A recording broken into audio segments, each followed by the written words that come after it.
Primetime Studio.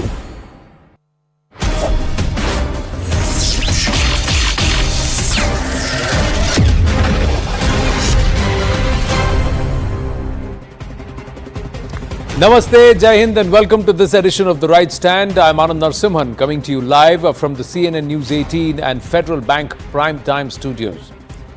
In the current Olympic cycle, ladies and gentlemen, the government has spent 470 crore rupees across 16 disciplines. That's what Sports Minister Mansukh Mandavia has said. The centre has helped athletes by arranging the best coaching and support staff, along with undertaking a number of other steps to empower them to showcase their best efforts in Paris.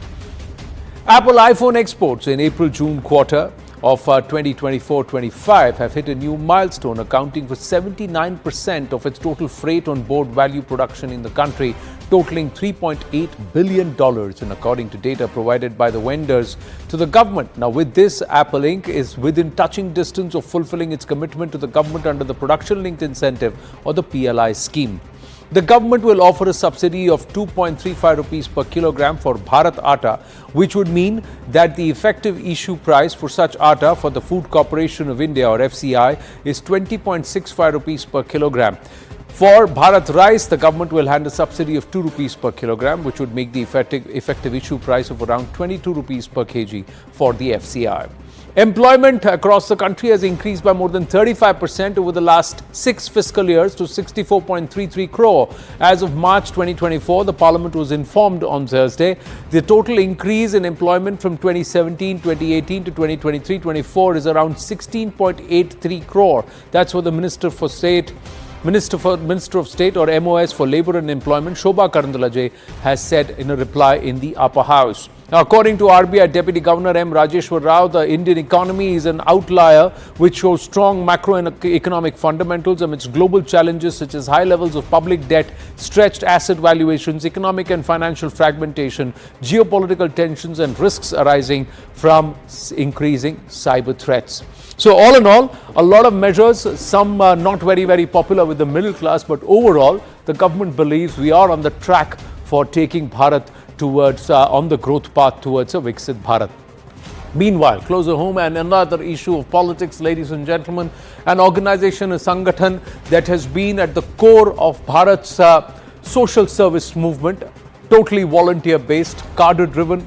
Days after the government linked or lifted this entire ban or notification against those who are government employees participating in activities of the Rashtriya Swayamsevak Sangh, the Madhya Pradesh High Court has backed the Sarkar's move as it heard a petition filed by an Indore resident, Purushottam Gupta, a former union government employee himself.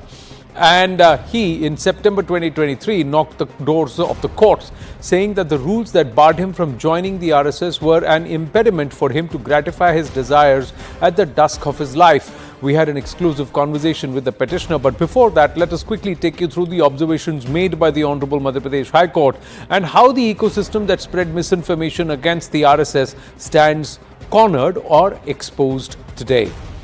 The Madhya Pradesh High Court made some very strong observations, and have a look at it.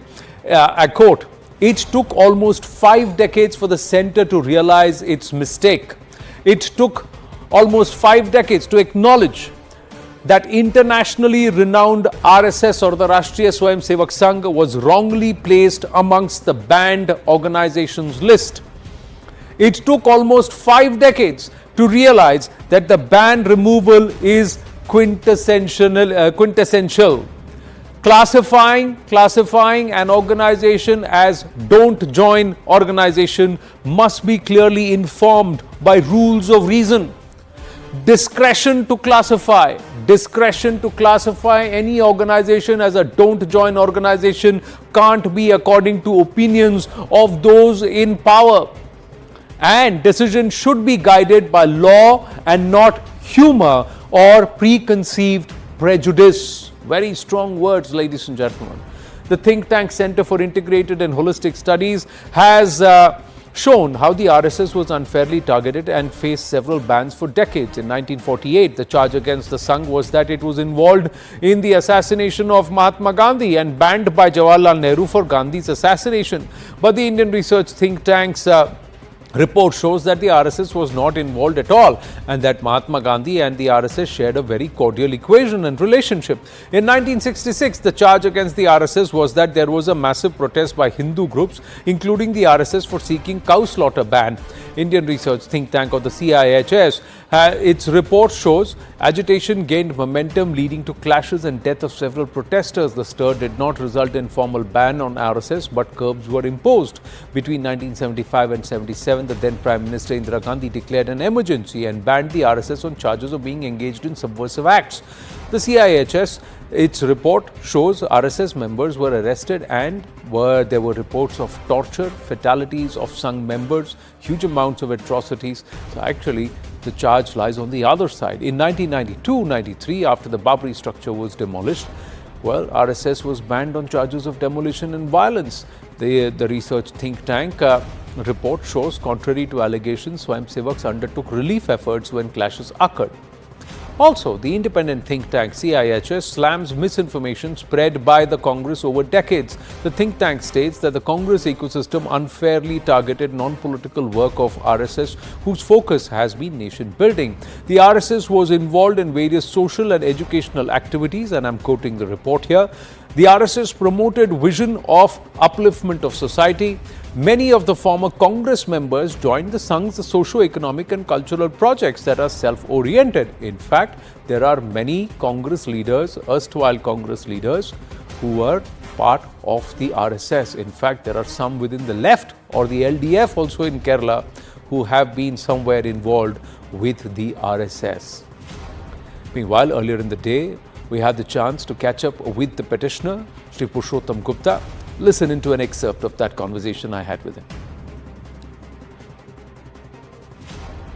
मैं पुरुषोत्तम जी आपसे जानना चाहूँगा, आपने ये plea जो है करीब 1 साल पहले इसको दर्ज किया था, लेकिन ये कई सालों से आप इसको देखते आ रहे हैं कि कैसे सिविल सर्विस में या गवर्नमेंट एम्प्लॉयज को आरएसएस से दूर रखा गया है या उनकी गतिविधियों से।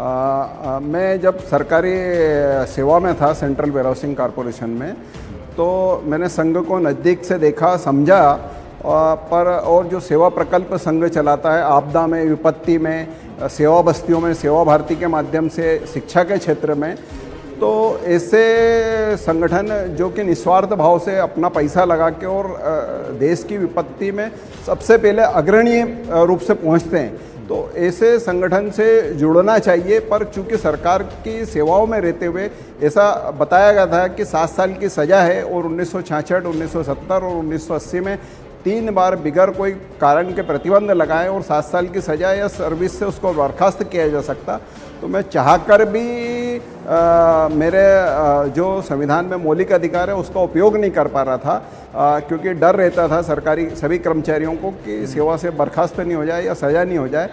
तो मैं सेवानिवृत्त होने के बाद 2022 में सेवानिवृत्त हुआ और काफ़ी अध्ययन करने के बाद सितंबर 23 में मैंने माननीय उच्च न्यायालय में इंदौर में एक याचिका दायर करी। कई लोगों का ये कहना है, आपकी रिसर्च में, आपके शोध में, आपके अध्ययन में आपने क्या जाना, क्योंकि जो नेहरूवादी हैं या कांग्रेस पार्टी से जुड़े हुए हैं या फिर एक धारणा है आरएसएस के बारे में, संघ और उसकी गतिविधियों के बारे में, प्रचारक और स्वयंसेवक के बारे में, जिसकी वजह से ये पहली बार तो नोटिफिकेशन 1966 में आया था, तो उस वक्त के ग्राउंड्स क्या थे और क्यों वो तथ्य से विपरीत हैं जैसा आप मानते हैं? उसको एक्चुअल में ये राजनीतिक द्वेष के रूप में देखते थे कि उनका एक राजनीतिक द्वेष रहता था कि ये संगठन जो कार्य कर रहा है ये राष्ट्रीय हित में नहीं कार्य कर रहा है।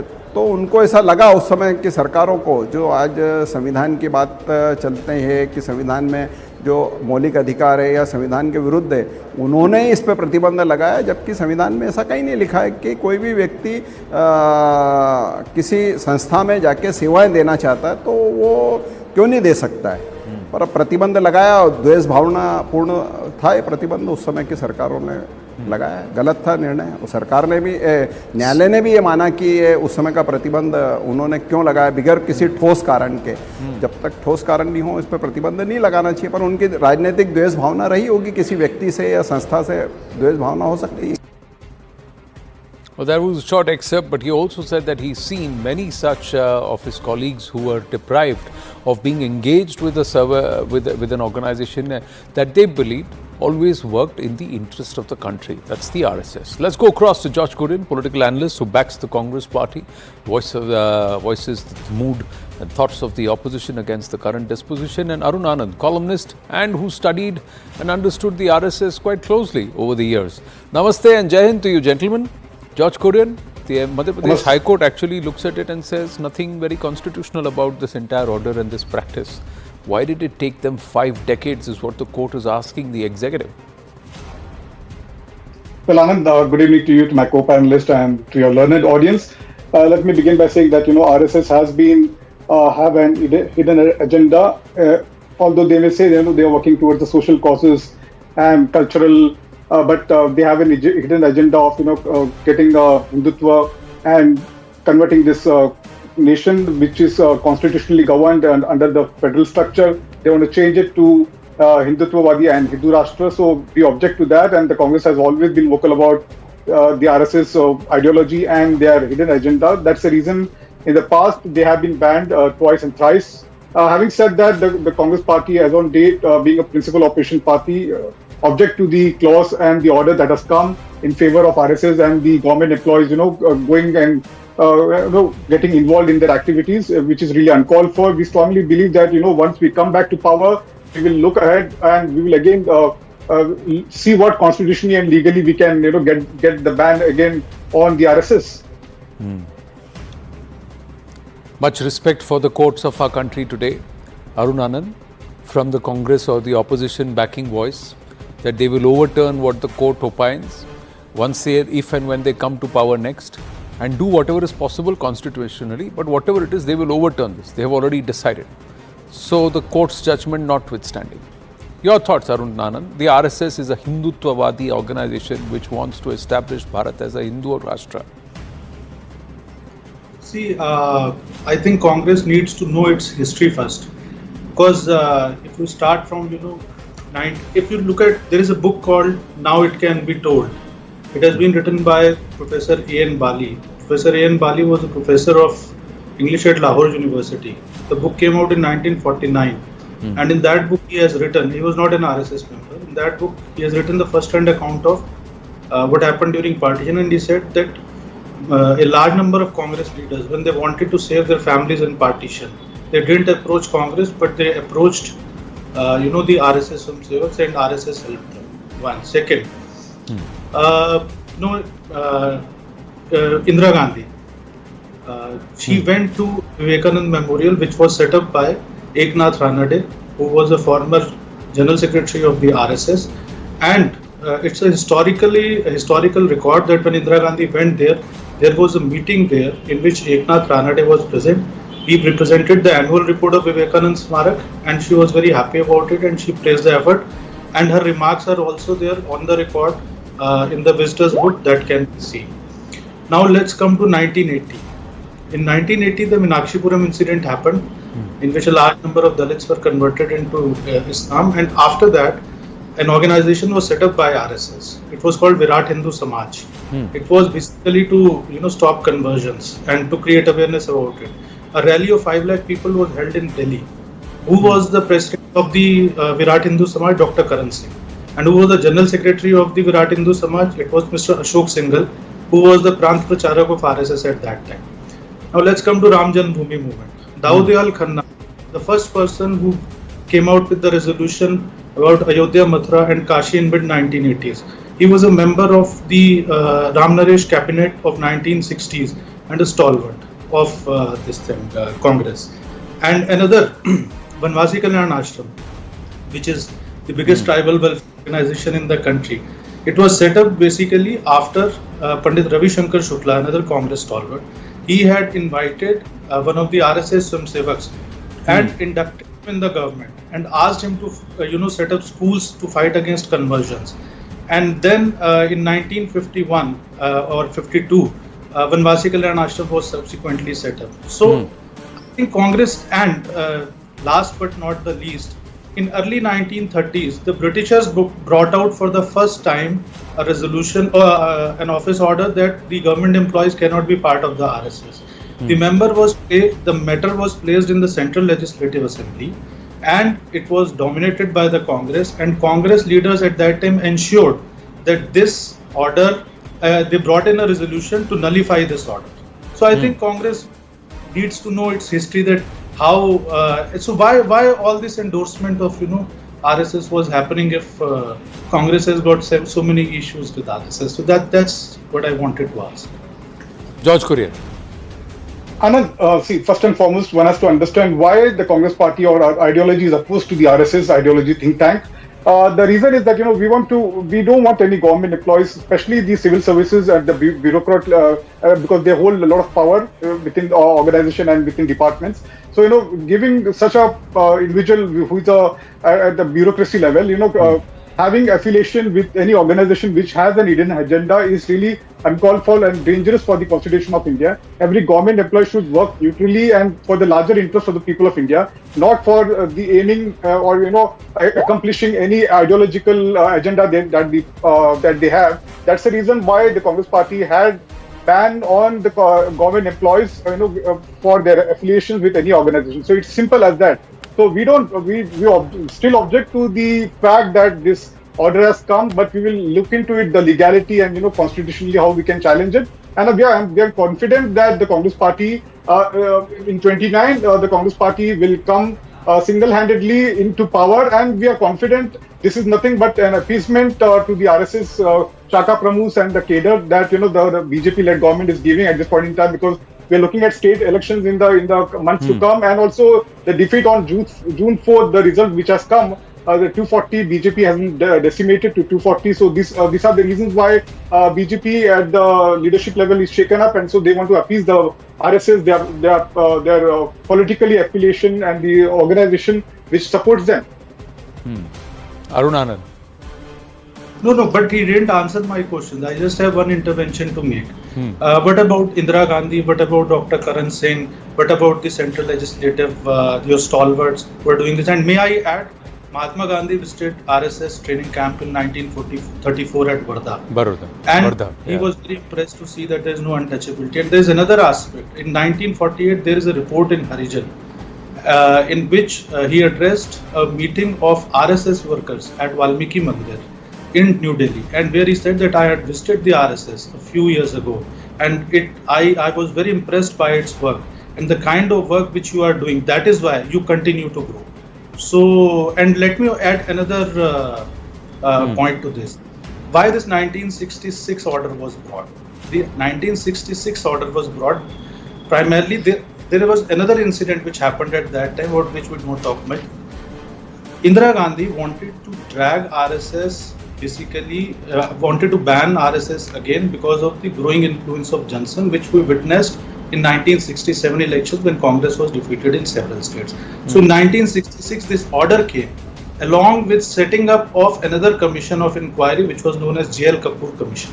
So J.L. Kapoor Commission was set up again to probe the assassination of Mahatma Gandhi and the role of RSS in it. This despite the fact that RSS had been absolved of it. So it was a concerted plan, basically, to target RSS. And interestingly, in 1969, when the J.L. Kapoor Commission report came out, it categorically said not only that RSS had no role in it, but people who had participated in it, in the assassination of Mahatma Gandhi, they had no ideological connect with the RSS also. This I am not saying. This J.L. Kapoor Commission has said. So it's a 2-volume report. The PDF is available online, so my friends can read that. And just want to, ask this thing, that what about, coming back to the what does he have to say about Mahatma Gandhi, Indira Gandhi, Dr. Karan Singh? But Arun Anand, Mahatma Gandhi, Indira Gandhi, Dr. Karan Singh are not government employees. They are not civil servants.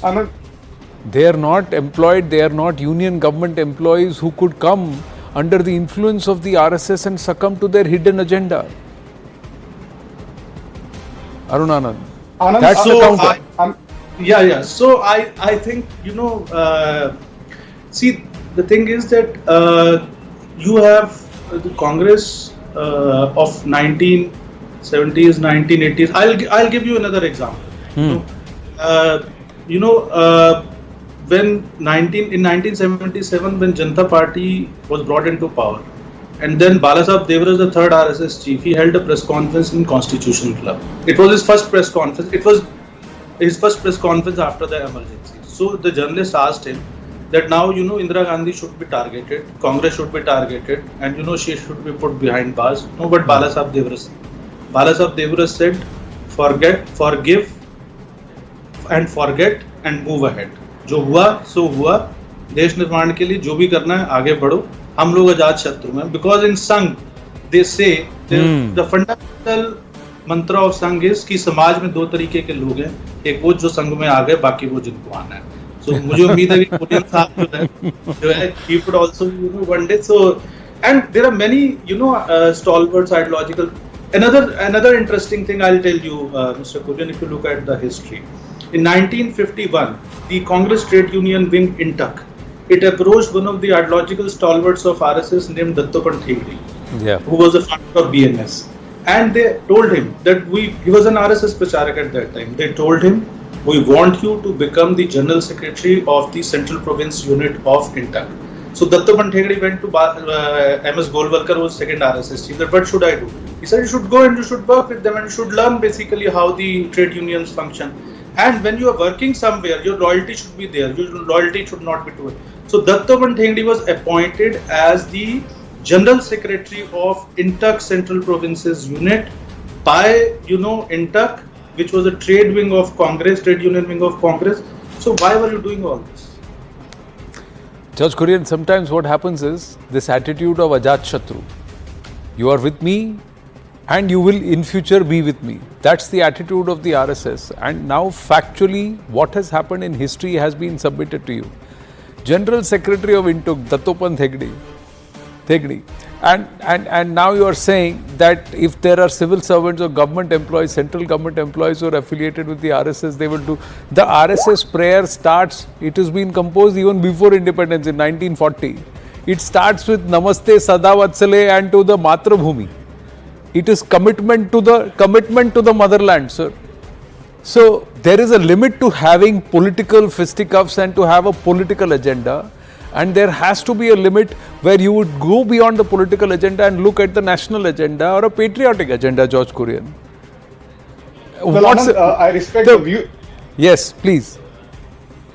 Well, Anand, I respect the views from my co-panelist here, Mr. Anand. He's free to keep his views. But having said that, the Congress party believes that not everyone within the RSS has a hidden agenda. A few have a hidden agenda which they want to accomplish, but a few have got associated with the RSS in good taste and keeping that in mind. So that could be the reason, and the actions of the RSS at the national level, which has led to the banning of the RSS and especially the government employees to be associated with any political parties or, for that matter, organization like RSS. So we strongly believe that George Kurian ji, very spirited in your argument, but it's a little rich coming from a party that you are backing, that is engaging with a political outfit, allying with it in Kerala and Karnataka, whose parent body's stated objective is to convert the state of Kerala into an Islamic state and convert Bharat into an Islamic state in 2047. And you are okay to take their political support. But an organization whose open agenda is to serve the country with no other conversion agenda, you believe that has a hidden agenda. So I think some reflection is required at all places, and there are many other instances where Congress leaders, Congress party, state units and even central units have relied on the RSS and its Karyakartas multiple number of times. And there are many leaders who openly criticize the RSS but perhaps clandestinely solicit their support. But we'll keep that in abeyance for another day. Have to move on for the moment. Arun Anand and George Kurian, thank you so much. Thank you very, very much for joining us.